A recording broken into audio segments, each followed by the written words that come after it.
application of determinant 4.3.1.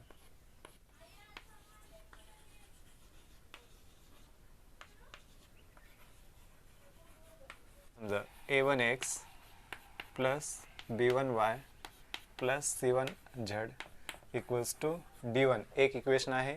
याच्यामध्ये variable आहेत 3 x y आणि z हे आहेत व्हेरिएबल. a1 b1 c1 आणि हे d1 आहेत या ठिकाणी कॉन्स्टंट. दुसरे इक्वेशन बघा a2x plus b2y plus c2z equals to d2. तिसरे equation a3x plus b3y plus c3z equals to d3. हे 3 इक्वेशन जर असतील तर आपल्याला हे सॉल्व करायचं आहेत बाय युजिंग क्रॅमर रूल. या ठिकाणी हा d इक्वल्स टू d म्हणजे या ठिकाणी कोएफिशियंट सहगुणक कशाचे x y आणि z चे सहगुणक लिहायचे. बघा सहगुणक म्हणजे कायच्या सोबत असलेला x चा सहगुणक a1 y b1 आणि z चा c1 coefficient of x y z. तर पहिल्या लाईन मध्ये लिहायचं मग a1 b1 c1. दुसऱ्यामध्ये लिहायचं a2 b2 c2 आणि तिसऱ्यामध्ये हा a3 b3 c3. ओके हा डिटरमिनंट सॉल्व करता येतो. तर आहे dx हा dx इक्वल्स टू. आता या ठिकाणी इथं थोडं लक्ष द्यायचं. या ठिकाणी काय आहे dx आहे डिटरमिनंट काढायचं. x म्हणजे काय करायचं बघा. या ठिकाणी जे x चे कोएफिशियंट असतात x चा जो कॉलम आहे x चा कॉलम a1 a2 a3 हे सहगुणक लिहिले x चे सहगुणक लिहिले. तर त्या ठिकाणी x चा जो असणार आहे dx असणार आहे त्या ठिकाणी काय करायचं कॉन्स्टंट जे असणार आहेत. कॉन्स्टंट म्हणजे बघा या ठिकाणी हे d1 d2 d3 या टर्म इथे ठेवून द्यायच्या. ओके जे की कोणतेच व्हेरिएबल नाहीत इथे ठेवून द्यायचं. मग हे d1 हा d2 हा d3 आणि बाकीचं जशाल तसं लिहून टाकायचं. हा b1 b2 b3 c1 c2 c3 dy equals to. आता या ठिकाणी काय दिसतंय y दिसतंय. तर y च्या ठिकाणी काय करायचं y चा जो कॉलम आहे y चा हा x चा कॉलम झाला हा y चे कोएफिशियंट झाले आणि हे z चे कोएफिशियंट झाले. ठीक आहे. तर y चे जे कोएफिशियंट आहेत त्या ठिकाणी कॉन्स्टंट टर्म ठेवून द्यायचे. y च्या ठिकाणी y चा कोणता आहे हा मधला आहे म्हणजे ठेवायचं d1 हा d2 d3 बाकीचं जशाल लिहून टाकायचं a1 a2 a3 c1 c2 c3. Okay झालं. त्याच्यानंतर लास्ट आहे आपल्या याच्यावरून काय काढायचे आहेत x y z च्या किमती काढायच्या असतात. ठीक आहे. आता लास्ट आहे z. बघा हा dz इक्वल्स टू. बघा या ठिकाणी काय करायचं z म्हणलेलं आहे या ठिकाणी dz म्हणजे लास्टचा कॉलम हा x चा झाला हा y चा झाला हा z चा झाला. या कॉलम मध्ये हा जो कॉलम दिसतोय c1 c2 c3 या कॉलम मध्ये या व्हॅल्यू ठेवून द्यायच्या d1 d2 आणि d3. d1 d2 d3 आणि बाकी जशाल तसं लिहून टाकायचं जे आपण d चं लिहिलं आहे ते a1 a2 a3 b1 b2 आणि b3. ओके हे झालं आपलं dx dy आणि dz. तर आता हा x y आणि z च्या किमती काढायच्या कशा. ठीक आहे. तर त्याचा फॉर्म्युला काय आहे बघा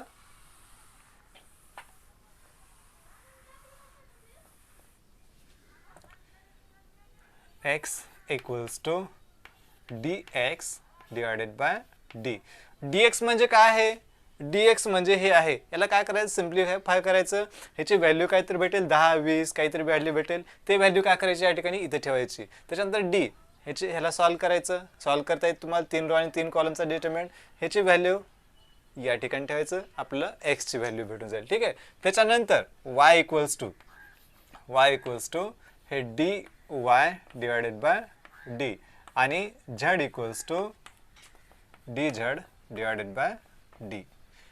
ओके गुड. क्वेश्चन काय म्हणलाय solve the following equation by Cramer rule, by using Cramer rule. Cramer रूलचा यूज करायचं आहे आणि आपल्याला काय करायचं आहे, हे इक्वेशन सॉल्व्ह करायचं. सॉल्व्ह केल्यानंतर आपल्या एक्स वाय झेडच्या किमती काढायच्या आहेत. ठीक आहे, तर बघा अगोदर आपण डी काढून घेऊ. त्या ठिकाणी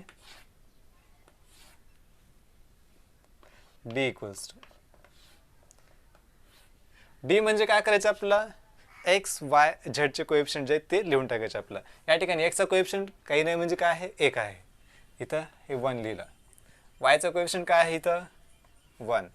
झेडचा कोएफिशियंट काय आहे, 1. आणि या ठिकाणी ऑब्झर्व करायचं, एक्सच्या खाली एक्स दिसते का बघायचं, वायच्या खाली वाय आणि झेडच्या खाली झेड, आणि हे कॉन्स्टंट टर्म एका साईडला आहेत का हे अगोदर लक्ष द्यायचं. ठीक आहे, 1 1 1 लिहिलं, इथं हे 1, हे -1 आणि इथं हे 1, इथं हे 1, या ठिकाणी 2 आणि इथं -1. ओके, हा झाला डी. याला सॉल्व्ह करून घेऊत लगेच. दॅट इज इक्वल्स टू, बघा या ठिकाणी सॉल्व्ह करते वेळेस काय करायचं, हे 1 लिहायचं अगोदर, हे 1. ओके, या 1 वर एक आडवी आणि एक उभी लाईन ड्रॉ केली. काय करा तेव्हा शिल्लक, इथं राहिले हे -1, हे 1, हे 2, -1. ओके, मायनस त्याच्या पुढची टर्म काय आहे, 1च आहे, हे 1 लिहिलं. या 1 वर एक आडवी लाईन आणि एक उभी लाईन ड्रॉ केली. काय करा तेव्हा शिल्लक, हे आणि हे टर्म राहते 1 1, हे आणि हे 1 -1. ओके, लास्ट टर्म हे +1 ऑफ, पहिली टर्म प्लस घेतली, दुसरी मायनस, तिसरी काय घेतली आपण या ठिकाणी प्लस. ठीक आहे, या ठिकाणी जर मायनस असतं आपण काय केलं असतं, हे सेपरेट 1ला -1 लिहिलं असतं आणि ब्रॅकेटच्या बाहेर काढलं असतं मायनस लिहिलं असतं. ठीक आहे, तर बघा इथं आता हे 1 वर एक आडवी आणि एक उभी लाईन ड्रॉ केली. काय करायचं शिल्लक, इथं 1, हे -1, हे 1 2, 1 आणि 2, दॅट इज इक्वल्स टू हे 1. या दोघांचा गुणाकार करा, -1 × -1 इथे किती झाले, हे +1 झाले, -2 × 1 हे 2. ओके, मायनस या दोघांचा गुणाकार करा, 1 × -1 हे -1, हे 1 × 1 हे -1. ठीक आहे, पहिला जो आहे गुणाकार जसं तसं घ्यायचं आणि दुसऱ्याचा गुणाकार करतोस काय करायचं, साईन मायनस घ्यायची. ठीक आहे, +1 ऑफ, या दोघांचा गुणाकार करा 2, या दोघांचा गुणाकार का, मायनस आहे ऑलरेडी आणि एक मायनस, मायनस × मायनस काय होईल प्लस, डायरेक्टली येतो या ठिकाणी हे 1. दॅट इज इक्वल्स टू हे 1 1 -2 इज -1 -1 ऑफ, इथं -1 -1 हे झालं -2 झालं, +1 of 2 + 1 is 3, and that is equals to हे -1 मायनस प्लस, हे 2 प्लस 1 × 3 इज 3. याला सिम्प्लिफाय केल्यानंतर किती भेटते बघा, 3 + 2 5, 5 - 1 5 मधून 1 गेला, राहिले किती या ठिकाणी 4. ओके, हे झाली व्हॅल्यू डीची. डी इक्वल्स टू किती भेटलं आपल्याला, 4 भेटलं. एक व्हॅल्यू भेटली आपल्याला, डी इक्वल्स टू 4. त्याच्यानंतर dx equals to, okay, dx equals to काय करायचं आपल्याला, x म्हणलं या ठिकाणी, x म्हणजे हा पहिला कॉलम जो असणार आहे 6 2 2 लिहून टाकायचं, काहीच विचार करायचं नाही. हे 6, हे 2, हे 2. ओके, त्याच्यानंतर इकडे यायचं, या ठिकाणी आपण डिटर्मिनंट डिलीट केलं आहे त्या ठिकाणी. ओके, या ठिकाणी बघा हे x जो आहे तो लिहायचं नाही, आता हे y लिहायचं. y चे क्वेश्चन बघा 1 -1 आणि 2, हे 1 -1 2. त्याच्यानंतर झेडचे किती आहेत, हे 1 1 आणि हे -1, 1 1 आणि -1. ओके, 1 -1 2, 1 1 आणि -1. याला सिम्प्लिफाय करून घेऊत, हे 6, या 6 वर बघा या ठिकाणी, तर इथं काय करायला शिल्लक, -1 1, हे 2 -1 -1. परत या 1 वर एक उभी आणि एक आडवी लाईन ड्रॉ केली. या ठिकाणी कार्यातिबा शिल्लक हे 2 1 2 -1 प्लस हे 1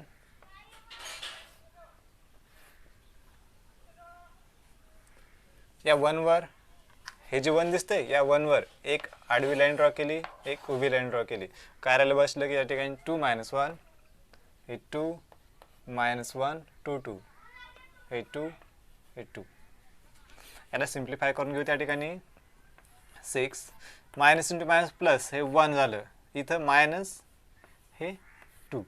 ओके, -1 2 इंटू -1 हे -2 -2 इंटू 1 इज हे 2 प्लस 1 ऑफ या दोघांचा गुणाकार बघा 4. इथं ऑलरेडी मायनस आहे, मायनस इंटू मायनस झालं, इथं प्लस आणि हे 2. That is equals to 6 1 -2 is -1 -1 of -2 -4 plus 1 of 4 + 2 is 6. That is equals to -6 minus into minus plus 4 plus 1 into 6 6. या ठिकाणी -6 + 6 कॅन्सल राहिले. या ठिकाणी 4 dx सुद्धा किती भेटला? या ठिकाणी 4 भेटला. ओके, dy इक्वल्स टू आता या ठिकाणी आहे y, म्हणजे फक्त काय करायचं आपल्याला y चा जो कॉलम आहे त्या कॉलम मध्ये कॉन्स्टंट टर्म ठेवायचे. फक्त y च्या x आणि z च्या जशाल तसे लिहायचे. x च्या कोएफिशिएंट काय आहेत 1 1 1 हे लिहिले मी पहिल्या कॉलम मध्ये 1 1 1.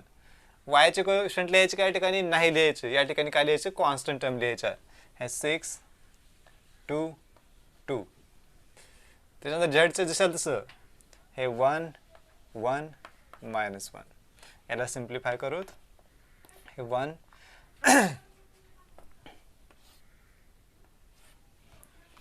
ह्या 1 वर एक आडवी लाईन एक उभी लाईन ड्रॉ केली. या ठिकाणी इथं राहते हे 2 1 2 -1. दुसरी टर्म आहे 6, हे -6 लिहायचं. या ठिकाणी बघा 6 वर एक आडवी लाईन आणि एक उभी लाईन ड्रॉ केली. राहिल्या या ठिकाणी 1 1 1 -1 प्लस 1 ऑफ हे लास्ट शेवटचं 1 हे 1 याच्यावर एक आडवी लाईन एक उभी लाईन ड्रॉ केली. कार्यात सिद्ध इथं 1 2 1 2 1 2. याला सिम्प्लिफाय करून घेऊ.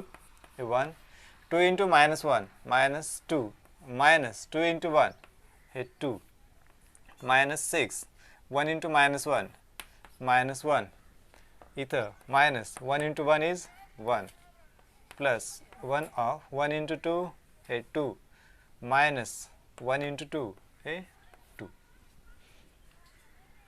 That is equals to 1 -2 -2 -4 -6 of -1 -1 हे -2 प्लस 1 ऑफ 2 -2 या ठिकाणी 0. दॅट इज इक्वल्स टू हे झालं -4 मायनस इंटू मायनस प्लस झालं. इथं 6 इंटू 2 12 आणि इथं टर्म 0 आहे. ओके, 12 मधून 4 गेले. या ठिकाणी राहिले 8. या ठिकाणी dy equals to 8.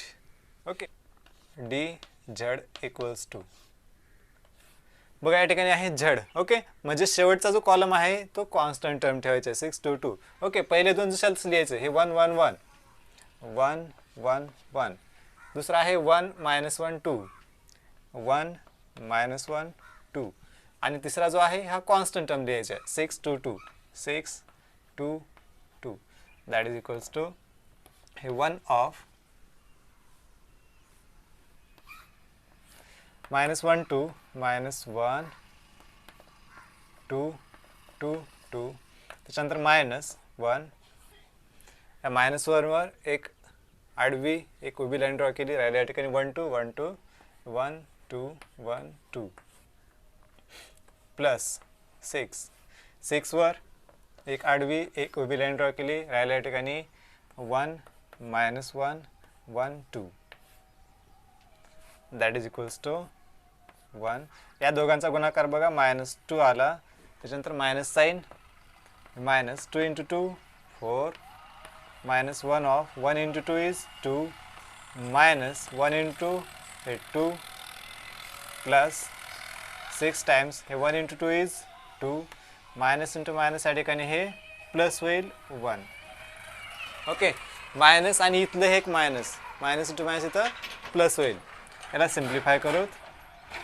1 -2 -4 -6 -1 of 2 - 2 is 0 plus 6 of 2 + 1 is 3, that is equals to हे -6 इथं हे 0 झालं प्लस साइन 3 18, 18मधून 6 गेले, राहिले या ठिकाणी 12. ओके, हे झालं. x इक्वल्स टू फॉर्म्युला लिहून टाका dx divided by d, that is equals to dx by किती आहे, dx आहे 4 डिवायडेड बाय 4 आणि दॅट इज इक्वल्स टू हे भेटलं 1. x इक्वल्स टू दुसरा फॉर्म्युला y इक्वल्स टू हा dy divided by d, that is equals to dy किती आहे बघा, dy आहे 8 डिवायडेड बाय d किती आहे, d आहे 4. देन y इक्वल्स टू काय भेटेल, 4 × 4 4 2 8, y इक्वल्स टू 2. त्याच्यानंतर z equals to dz divided by d, that is equals to तर हे 12 डिवायडेड बाय हे 4, that is equals to 4 3 12 3, z equals to 3. ह्या असतील व्हॅल्यू आपल्या x y आणि z च्या. ठीक आहे.